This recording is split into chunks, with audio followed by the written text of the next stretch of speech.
नमस्कार, स्वागत है आपका राज्यसभा टीवी में। मैं हूं आपके साथ अमृता चौरसिया। पूरे देश में आज बुद्ध पूर्णिमा के मौके पर बुद्ध जयंती मनाई जा रही है। इस मौके पर प्रधानमंत्री नरेंद्र मोदी दिल्ली के इंदिरा गांधी इंडोर स्टेडियम में एक कार्यक्रम को संबोधित कर रहे हैं। आइए सीधा रुख करते हैं। सीमांत के हिमालय क्षेत्र के तथा बौद्ध दर्शन के विद्यार्थियों को पारंपरिक नालंदा परंपरा में शिक्षा प्रदान करती है। और दूसरा सम्मान दिया जा रहा है ऑल इंडिया भिक्षु संघ बोध गया बिहार को। ये संस्था सबसे पुरानी व पैन इंडिया सोसाइटी है। सम्मान ग्रहण करने के लिए मंच पर मैं आमंत्रण देना चाहूंगी अति श्रद्धेय भदंत डॉक्टर राहुल बोधि महाथेरा को। ये संस्था बौद्ध भिक्षुओं को धम्म और समाज सेवा की दिशा में सक्षम बनाती है। इस संस्था के अंतर्गत 300 मॉन्क्स अलग अलग बिहार और संस्थाओं के प्रमुख हैं। 3 करोड़ से ज्यादा ले फाउंडर्स भिक्षु संघ की गतिविधियों से जुड़कर समाज को भगवान बुद्ध के विचारों से आलोकित कर रहे हैं।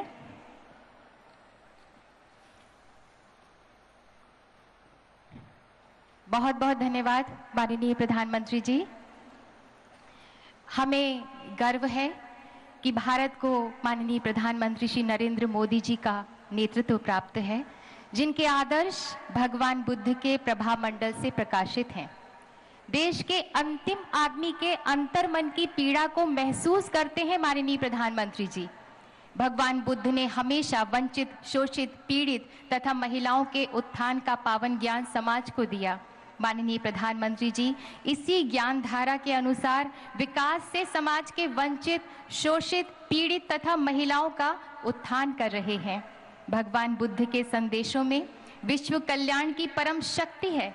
इन्हीं संदेशों को श्रद्धा से आत्मसात कर माननीय प्रधानमंत्री जी ने योग के द्वारा विश्व कल्याण की बात विश्व से की। भगवान बुद्ध के दिव्य विचारों से अपने जीवन मूल्यों की प्रेरणा लेने वाले माननीय प्रधानमंत्री जी से हम सबका विनम्र निवेदन है कि कृपया हम सबको संबोधित करें, हम सबका मार्गदर्शन करें।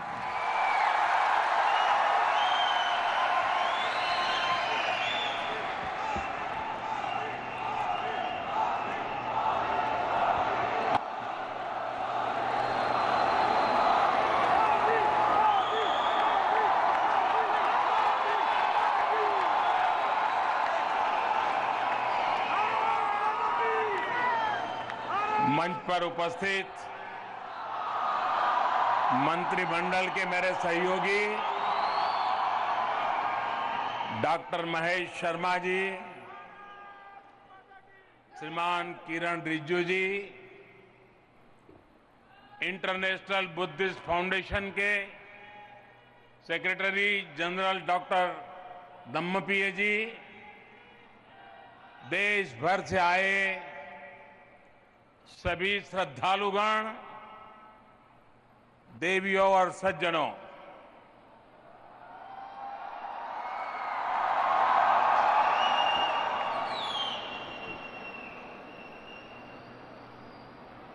हमारे यहां मंत्र शक्ति की एक मान्यता है कि जब एक साथ एक ही जगह हजारों मन मस्तिष्क एक ही मंत्र का जाप कर रहे हो तो ऊर्जा मंडल बनता है। और हम सब ने यहां उस ऊर्जा मंडल का एहसास किया है।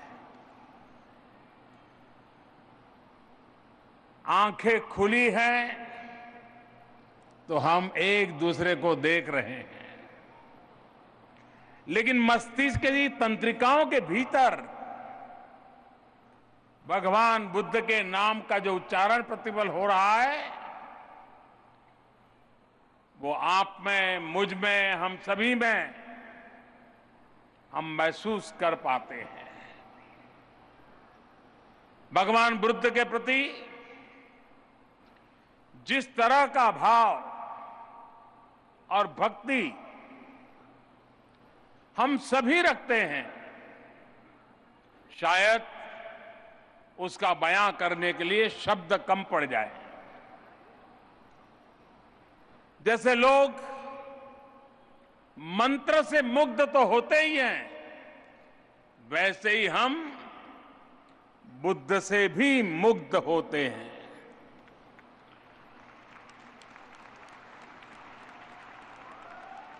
मेरा सौभाग्य है कि आज बुद्ध पूर्णिमा के इस पावन अवसर पर मुझे आप सभी के बीच आने का,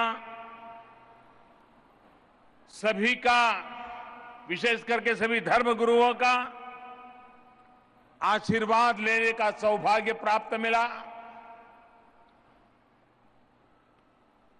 अभी हमारे महेश शर्मा जी और किरण रिजिजू जी बता रहे थे कि दूसरी बार मैं यहां आया, गत वर्ष भी आता, लेकिन गत वर्ष मैं ऐसे ही एक समारोह के लिए, बैसाख के लिए श्रीलंका के अंदर मुख्य मेहमान के तौर पर गया था और श्रीलंका में मैंने बुद्ध पूर्णिमा वहां के लोगों के साथ, वहां की सरकार के साथ और विश्व भर से आए हुए बौद्ध धर्म गुरुओं के बीच में बनाने का मुझे सौभाग्य मिला था। हम सब तो बहुत व्यस्त रहते हैं, अपनी अपनी जिम्मेवारियां हैं, लेकिन इस व्यस्तता के बीच भी जीवन में कुछ ही क्षण हम शायद भगवान बुद्ध का नाम लेकर धन्य हो जाते हैं। लेकिन यहां जो मैं धर्मगुरु देख रहा हूं, भिक्षुगण देख रहा हूं, इन्होंने तो अपना पूरा जीवन बुद्ध के करुणा के संदेश को पहुंचाने के लिए आहूत कर दिया है। वे स्वयं बुद्ध के मार्ग पर चल पड़े और मैं आज इस अवसर पर विश्व भर में भगवान बुद्ध का संदेश पहुंचाने वाले उन सभी महामानवों का आदरपूर्वक प्रणाम करता हूं, नमन करता हूं। आप सभी देश के अलग अलग हिस्सों से यहां आए हैं, आपका भी मैं हृदयपूर्वक स्वागत करता हूं।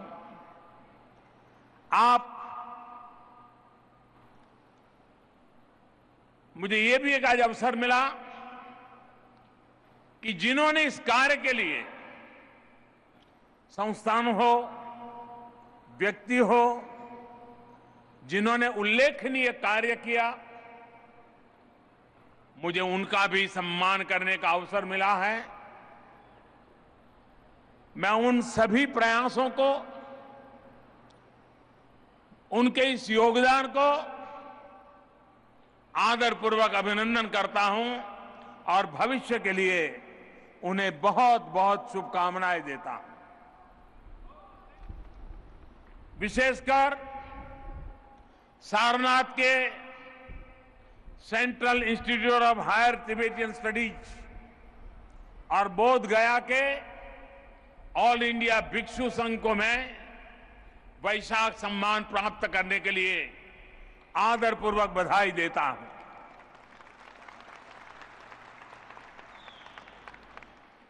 साथियों, पूरी धरती का ये भूभाग, हमारा भारत, जिस अमूल्य धरोहर का वारिस है, वह अतुलनीय है।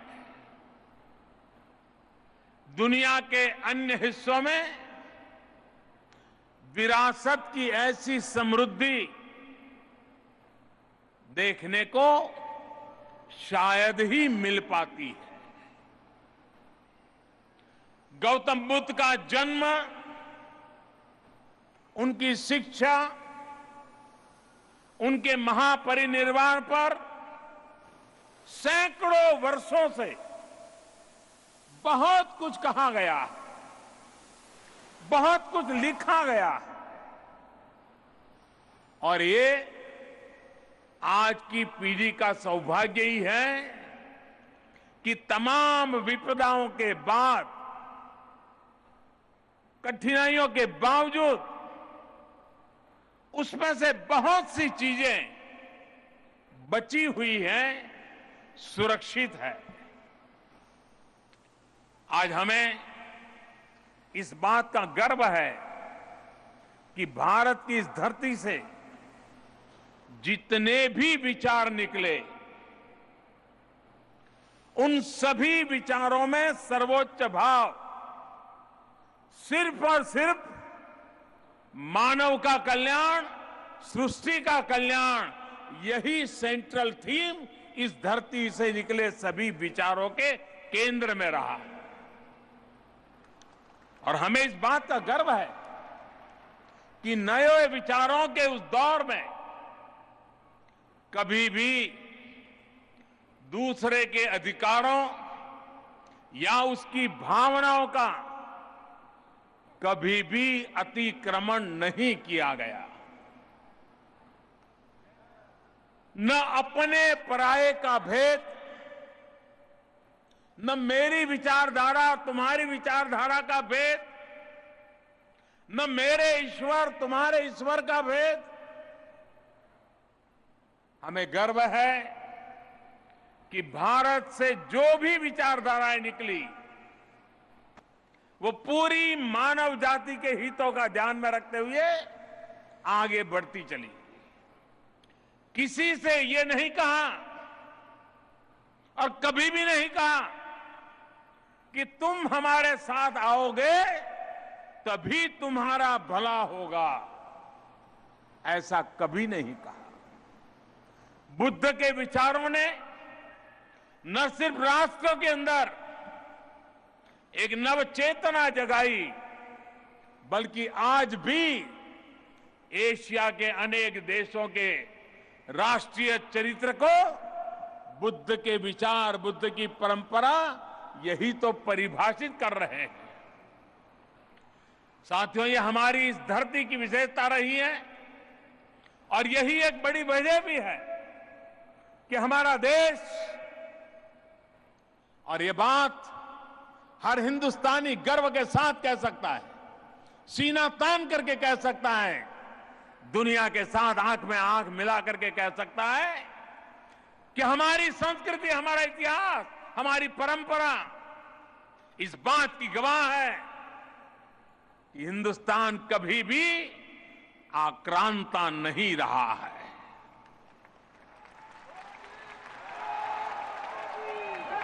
कभी भी उसने किसी दूसरे देश का अतिक्रमण नहीं किया। हजारों वर्षों से हमारी संस्कृति मूलभूत चिंतन के कारण इस राह पर चल पड़ी है। साथियों,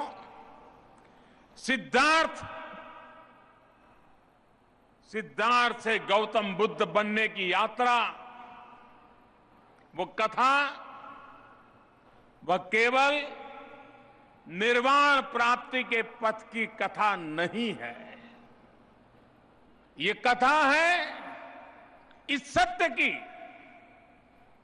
कि जो व्यक्ति भी अपने ज्ञान, धन, संपदा से दूसरों की वेदना और दुख दूर करने का प्रयास करता है, वह हर व्यक्ति सिद्धार्थ से बुद्ध के राह पर चल पड़ता है, चल सकता है, बुद्धत्व को प्राप्त कर सकता है। बुद्ध पूर्णिमा में हमें करुणा और मैत्री का स्मरण हर पल होता है। एक ऐसे समय में जब हिंसा, आतंकवाद, जातिवाद, वंशवाद, इसकी कानिमा बुद्ध के संदेश को जैसे काले बादल की तरह ढकती दिख रही है, तो करुणा और मैत्री की बात और अधिक रिलेवेंट हो जाती है, और अधिक आवश्यक हो जाती है, और अधिक महत्वपूर्ण हो जाती है। जीवित वो नहीं है जो ध्वंस, हिंसा और घृणा से अपने विरोधी पर हमला करे। जीवन तो उसी का है जो घृणा, हिंसा और अन्याय के तत्वों को सार्थक मैत्री करुणा से जीतकर विश्व की सबसे बड़ी विजय हासिल करे। ये तथ्य है कि जिन्होंने क्रुद्ध मन को शांत बुद्ध के ध्यान से जीता, वही सफल भी हुआ, वही अमर भी हुआ। सत्य और करुणा का योग, और सत्य और करुणा का योग ही है, वही योग बुद्ध बनाता है, हमारे भीतर बुद्ध को पल्लवित करता है। बुद्ध का अर्थ हिंसा के लिए प्रेरित मन को क्रुद्ध स्थिति से शुद्ध अंतःकरण की स्थिति में आना, लाना, मनुष्य और मनुष्य के मध्य कोई समाज उसकी जाति, वर्ण, भाषा के आधार पर भेद करे, यह संदेश न भारत का हो सकता है, न यह संदेश बुद्ध का हो सकता है, न इस धरती में इस विचार को जगह हो सकती है। यहां कोई किसी भी जाति, वर्ण, वर्ग, आस्था का हो, उसे सदैव अपनापन, आत्मीयता के साथ सहज स्वीकारा गया। यहूदी समाज हो, पारसी समाज हो, हजारों वर्ष से एक रूप, एक रस होकर फिर जो सदैव हमारे रक्त, हमारे मानस, हमारे अस्तित्व का अविभाज्य अंश है, उनसे भेदभाव की कल्पना भी हमने कभी नहीं की। समता का भाव, समानता भाव अपने जीवन में जीना ही बुद्ध को जीने का मतलब यही होता है। उसी समता, समरसता, समदृष्टि और संघभाव के कारण बुद्ध विश्व भर के सर्वाधिक स्वीकार्य महापुरुष हो गए। यही भाव बाबा साहब आंबेडकर ने जिया तो वे भी बुद्ध के राह पर चल पड़े।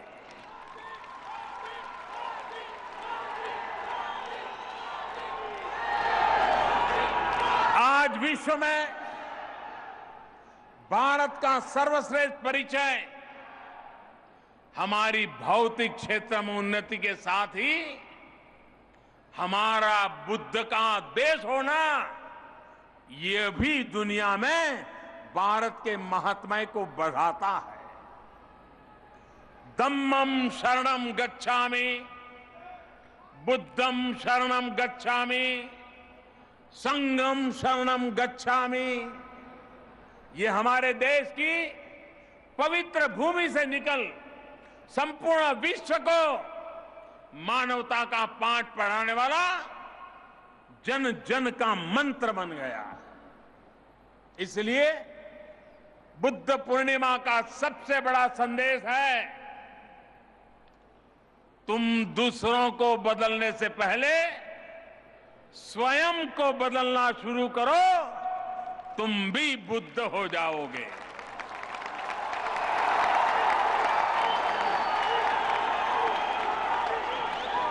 तुम बाहर सबको देखने से पहले अपने भीतर के युद्ध को जीतो तो तुम भी बुद्ध हो जाओगे।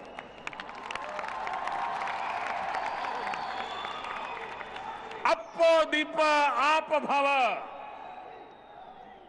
अप्पो दीप आप भव, स्वयं अपना प्रकाश अपने भीतर खोजोगे तो आप भी बुद्ध बन जाओगे।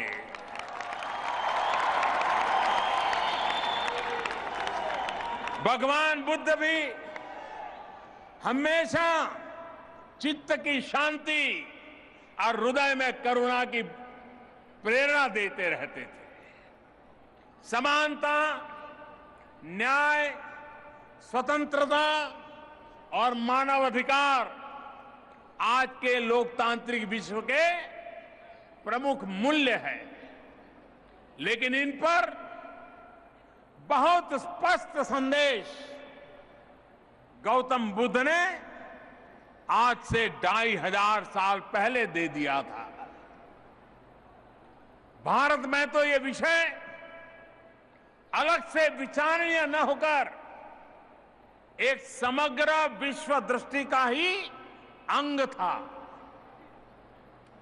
भगवान बुद्ध के अपने दर्शन में समानता का अर्थ ये है कि हर व्यक्ति की इस धरती पर एक गरिमापूर्ण उपस्थिति है। हर एक व्यक्ति को अवसर, संसाधनों का, अधिकारों की उपलब्धता बिना किसी भेदभाव सुनिश्चित की जानी चाहिए। साथियों, दुनिया का कोई भी देश हो, जातिवाद से लेकर आतंकवाद तक सामाजिक न्याय को चुनौती देने वाली हर विषमता इंसान ने खुद ने ही पैदा की। ये विषमता ही अन्याय, शोषण, अत्याचार, हिंसा, सामाजिक तनाव और सौहार्दहीनता का मूल स्रोत है। जबकि दूसरी तरफ न्याय, स्वतंत्रता और मानवाधिकार के सिद्धांत समानता के सिद्धांत के ही एक प्रकार से विस्तार है। इसका अर्थ यह है कि समानता इन सिद्धांतों का आधार तत्व है। यदि हमारे समाज में समानता की भावना सुदृढ़ होगी तो सामाजिक न्याय, स्वतंत्रता, मानवाधिकार, सामाजिक परिवर्तन, व्यक्तिगत विकास, शांति, सौहार्द, समृद्धि, ये सारे मार्ग हमारे लिए खुल जाएंगे और हम तेजी से आगे बढ़ पाएंगे। भगवान बुद्ध ने अपने उपदेश में अष्टांग की चर्चा की है। भगवान बुद्ध के संदेश में अष्टांग की बात आती है और मैं मानता हूं कि अष्टांग के मार्ग को जाए बिना पाए बिना बुद्ध को पाना बहुत मुश्किल होता है। अष्टांग मार्ग में भगवान बुद्ध ने कहा है, एक सम्यक दृष्टि, दूसरा सम्यक संकल्प, तीसरा सम्यक वाणी, चौथा सम्यक आचरण, पांचवा सम्यक आजीविका, सम्यक प्रयत्न, सम्यक चेतना और सम्यक ध्यान, यानी right view, right thought, right speech, right conduct, right livelihood, right effort, right consciousness, right concentration. भगवान बुद्ध ने ये अष्टमार्ग हमारे लिए सूचित किए हैं। आज के युग में जिन संकटों से हम जूझ रहे हैं, जिन समस्याओं से हम जूझ रहे हैं, उन समस्याओं का समाधान भगवान बुद्ध के दिखाए रास्ते पर चलते हुए संभव है। समय की मांग है कि संकट से अगर विश्व को बचाना है, बुद्ध का करुणा प्रेम का संदेश सबसे उपयुक्त मार्ग है। तो बुद्ध को मानने वाली सभी शक्तियां सक्रिय होनी चाहिए। भगवान बुद्ध ने भी कहा था कि इस रास्ते पर संगठित होकर चलने से ही सामर्थ्य प्राप्त होगा। साथियों, भगवान बुद्ध उन दार्शनिकों में से थे जिन्हें तर्क बुद्धि और भावना का संतुलन आवश्यक लगता था। वो अपने धम्म के सिद्धांतों के तार्किक परीक्षण के बहुत ही आग्रही थे। वो अपने शिष्यों से बिना किसी विशेष आदर या अनुराग के उनके अपने विचारों को भी तर्क की कसौटी पर परखने के लिए हर हमेशा आग्रह करते थे। भगवान बुद्ध के संदेशों को ठोस दार्शनिक स्वरूप देने वाले महान बौद्ध चिंतक नागार्जुन ने सेकंड सेंचुरी में, द्वितीय शताब्दी में सम्राट उदय को जो सलाह दी थी, वो सलाह आज भी बहुत प्रासंगिक है। उन्होंने कहा था, नेत्रहीनों, बीमारों, वंचितों, असहायों और दरिद्रों को बिना किसी अवरोध के भोजन और पानी मिलने की व्यवस्था और उनके प्रति करुणा का भाव रखना चाहिए।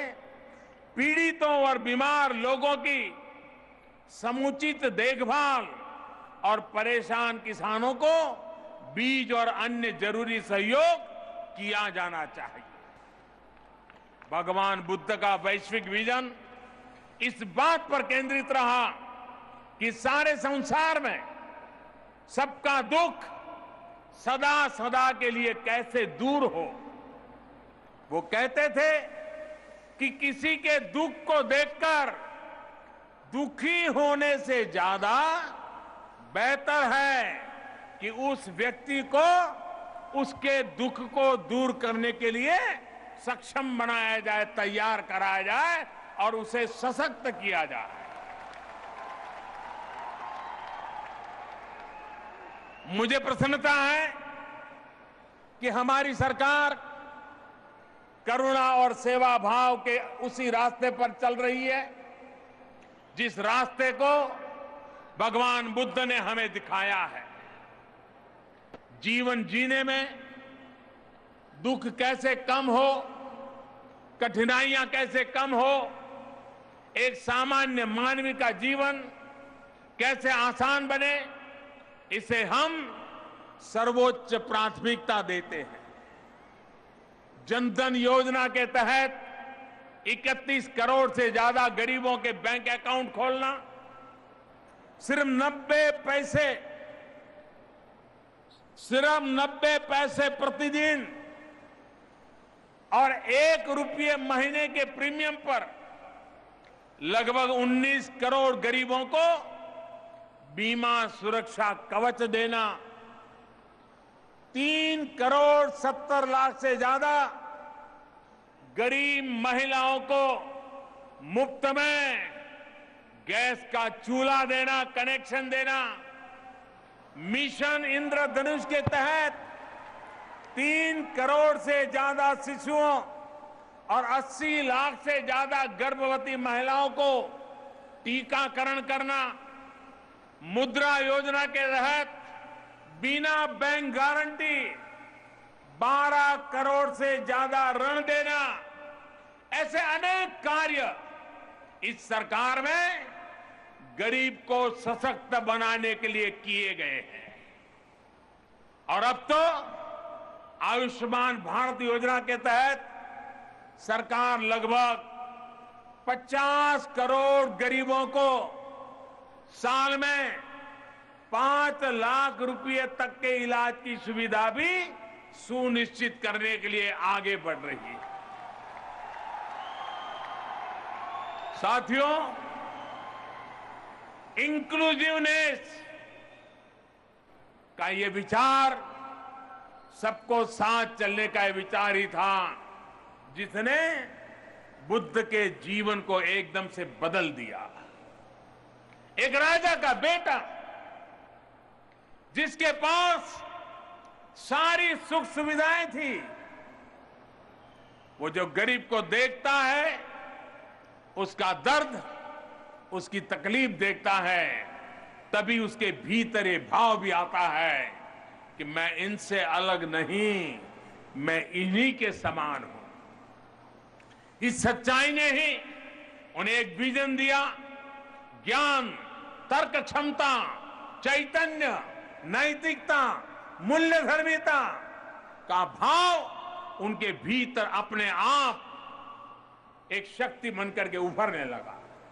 आज इस भाव को हम जितना आत्मसात करेंगे, उतना ही हम सबसे पहले मनुष्य बनने के लिए योग्य बनेंगे। मनुष्यता के लिए, मानवता के लिए 21वीं सदी को पूरी दुनिया की सबसे महत्वपूर्ण सदी बनाने के लिए ये किया जाना बहुत ही आवश्यक है। भाइयों और बहनों, गुलामी के लंबे कालखंड के बाद अनेक वजहों से हमारे यहां भी अपनी सांस्कृतिक विरासत को सहेजने का कार्य उस तरीके से नहीं हुआ जैसे होना चाहिए था। जो देश अपने इतिहास का संरक्षण करते हैं, उस विरासत को उसी भव्यता के साथ भावी पीढ़ी को नहीं सौंपता, वो देश कभी पूर्णता को प्राप्त नहीं कर सकता है। इसे ध्यान में रखते हुए हमारी सरकार अपनी सांस्कृतिक धरोहर और विशेषकर भगवान बुद्ध से जुड़ी स्मृतियों की रक्षा के लिए एक बृहद विजन पर भी काम कर रही है। हमारे देश में करीब करीब 18 राज्य ऐसे हैं जहां पर भगवान बुद्ध से जुड़े हुए कोई न कोई तीर्थ क्षेत्र है। इनमें से कई तो 2000 वर्ष से ज्यादा पुराने हैं और विश्व भर से लोगों को आकर्षित करते रहे हैं।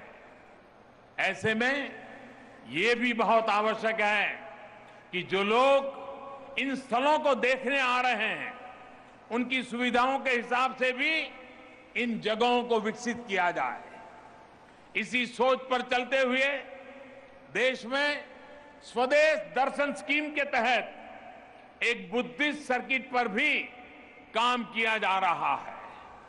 बुद्धिस्ट सर्किट के लिए सरकार 360 करोड़ रुपए से ज्यादा स्वीकृत कर चुकी है। इससे उत्तर प्रदेश, बिहार, मध्य प्रदेश, आंध्र प्रदेश, गुजरात ऐसे स्थानों पर बुद्ध स्थलों का और विकास किया जा रहा है। इसके अलावा सड़क परिवहन मंत्रालय गया, वाराणसी, कुशीनगर, इस पूरे रूट पर सड़क के किनारों पर आवश्यक सुविधाओं को विकसित करने का काम कर रही है। पर्यटन मंत्रालय द्वारा हर 2 साल में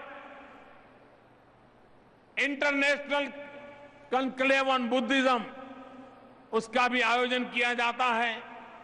इस वर्ष जब ये कार्यक्रम होगा तो उसमें भी दुनिया भर से अलग अलग क्षेत्रों के विद्वान जुटेंगे। इस तरह के कार्यक्रमों का भी मकसद यही है कि ज्यादा से ज्यादा लोगों तक हमारी सांस्कृतिक धरोहर के बारे में जानकारी पहुंचे। स्थानीय स्तर पर और दूसरे देशों से भी पर्यटन बौद्ध स्थलों को देखने जाएं, उनके बारे में जानकारी हासिल करें। इसके अलावा केंद्र सरकार भारत के करीबी देशों में भी बौद्ध विरासत के संरक्षण में उन देशों की मदद कर रही है।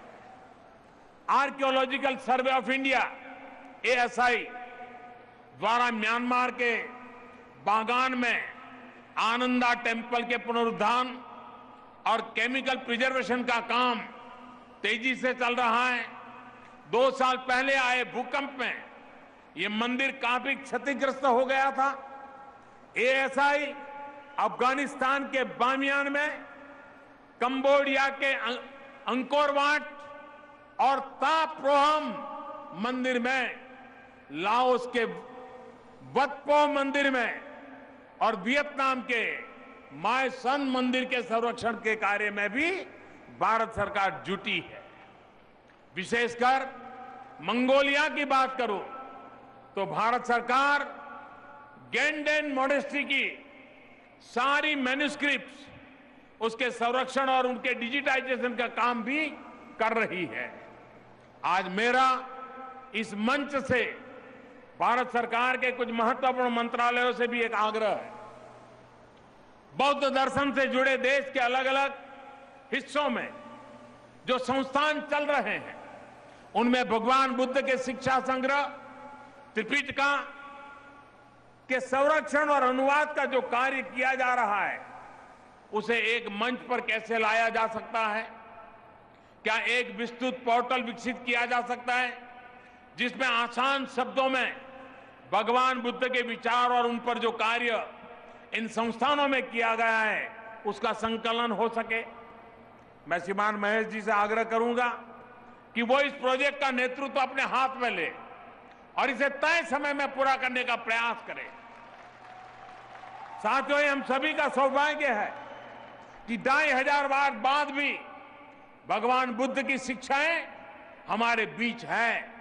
और जब मैं सौभाग्य कहता हूं तो आप उसके पीछे की परिस्थितियों के बारे में सोचिए कि मैं ऐसा क्यों कह रहा हूं। निश्चित तौर पर हमारे पहले जो लोग थे, इसमें उनकी बड़ी भूमिका रही है। ये हमसे पहले वाली पीढ़ियों का योगदान था, उनका संरक्षण था कि आज हम बुद्ध पूर्णिमा की इस तरह के कार्यक्रम कर पा रहे हैं। 2500 साल तक हमारे पूर्वजों ने इस विरासत को संजोए रखने के लिए और हर पीढ़ी को देने के लिए निरंतर प्रयास किया है। अब आने वाले मानव इतिहास आपकी सक्रिय भूमिका का इंतजार कर रहा है, आपके संकल्प का इंतजार कर रहा है। मैं चाहता हूं कि आज जब आप यहां से जाएं तो मन में इस विचार के साथ जाएं कि 2022 में जब हमारा देश स्वतंत्रता के 75 वर्ष का पर्व मना रहा होगा, तब तक ऐसे कौन से 5 या 10 संकल्प होंगे जिन्हें आप पूरा करना चाहेंगे। ये संकल्प अपनी विरासत की रक्षा, गौतम बुद्ध के विचारों के प्रसार, किसी से भी जुड़े हो सकते हैं। लेकिन मेरी प्रार्थना है कि यहां उपस्थित हर व्यक्ति, हर संस्था, हर संगठन 2022 का लक्ष्य तय करके कुछ न कुछ संकल्प अवश्य लें। आपके ये प्रयास न्यू इंडिया के संकल्प को पूरा करने में बहुत बड़ी भूमिका निभाएंगे। चुनौतियां हमें पता है, हम सभी पर भगवान बुद्ध का आशीर्वाद है, इसलिए मुझे पूरा भरोसा है कि जो भी संकल्प लेंगे उसे अवश्य प्राप्त करके रहेंगे। मुझे आज बुद्ध पूर्णिमा के इस पावन अवसर पर भगवान बुद्ध के चरणों में आकर के बैठने का अवसर मिला, उन्हें नमन करने का अवसर मिला, आप सभी के दर्शन करने का अवसर मिला। इसके लिए मैं अपने आप को धन्य मानता हूं। एक बार फिर आप सभी को बुद्ध पूर्णिमा की बहुत बहुत शुभकामनाएं देता हूं और मैं मेरी वाणी को विराम देता हूं। बहुत बहुत धन्यवाद।